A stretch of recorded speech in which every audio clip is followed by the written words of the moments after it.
We added a new normalized grading report to help you determine individualized grades using peer assessment data. The report is transparent and customizable, so you can follow each calculation step in the spreadsheet and make adjustments as needed. This video will introduce you to the basic scoring, custom settings and spreadsheet output. Individualizing grades usually involves adjusting the group's overall project score assigned by the instructor. The most common adjustment is to factor in peer-assigned ratings to a student's contribution to the project. So let's look at a basic approach described in the literature.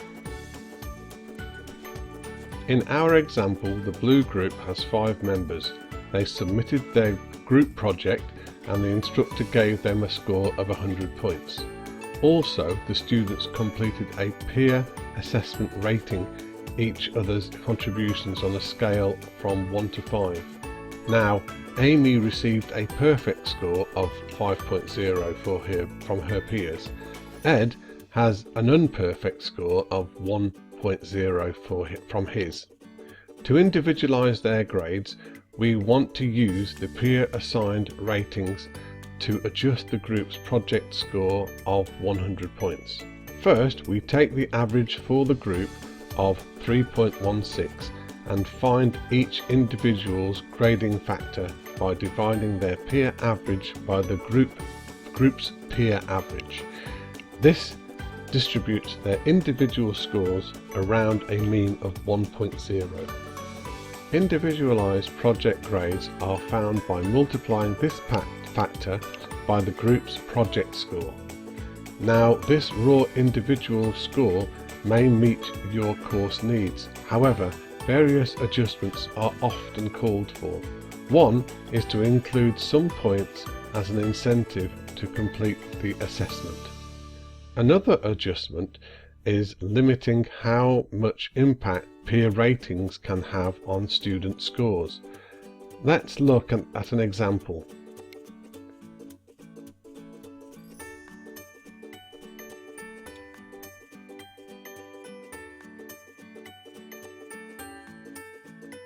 We saw that Amy and Ed worked on the same project, but Amy received 5 times more points than Ed because her peers rated her much more favourably.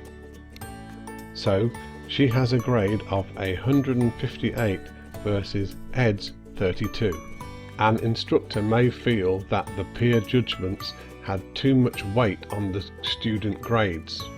Perhaps capping the peer impact to just 30% above and 30% below the group score is more appropriate. This reduces the range to less than twice the points.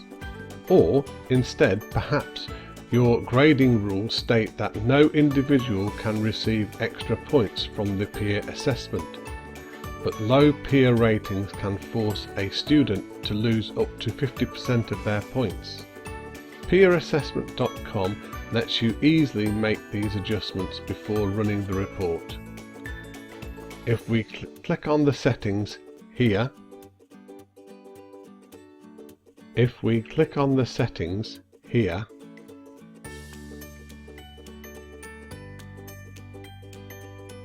first choose which quantitative question set to use for adjusting individual grades. I'll use P-01. Next are the range limits. I'll take a minimum of 25% and a maximum of 10%, so grades can adjust within a 35% range over and under the group project score. Finally, I'll set completion points to a penalty of minus 10 points if they do not complete the assessment. Then I'll save the setting. Having clicked on View, I output a CSV file that I've opened up in Excel to demonstrate the report's information. Each student has one row of data, and to calculate grades, you may enter each group's project scores in column H.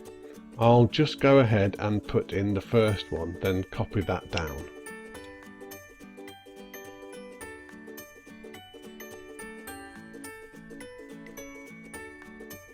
The next section is about the assessment completion. 1 signifies a yes, they have completed it, and we also included a deduction of -10 point penalty. The next few columns include the individual peer averages, the group peer average and the calculated individual grading factor. Column N then applies our limits to that grading factor. We said that the maximum could rise up to 10% above, or the minimum can be as much as 25% below. Finally, we see the individualized project grades. We've calculated 2 here. First is the grade with the limits applied. If you click on a cell, you can see the formula. That is the group project score multiplied by the individual grading factor with limits. Now, the second grade column is the same, but it adds one more item, the completion points. In this case, only Don didn't complete it, so his score dropped from 79 down to 69. Our goal is to provide you with the information you need to determine individual grades in a fair and efficient manner. If the calculations do not exactly fit your grading algorithm, the information on the spreadsheet should be sufficient to adjust the formulas to meet your needs. If you find you have difficulties, please contact us at techsupport@peerassessment.com. This is the final video in the 10 video series. Thank you for watching.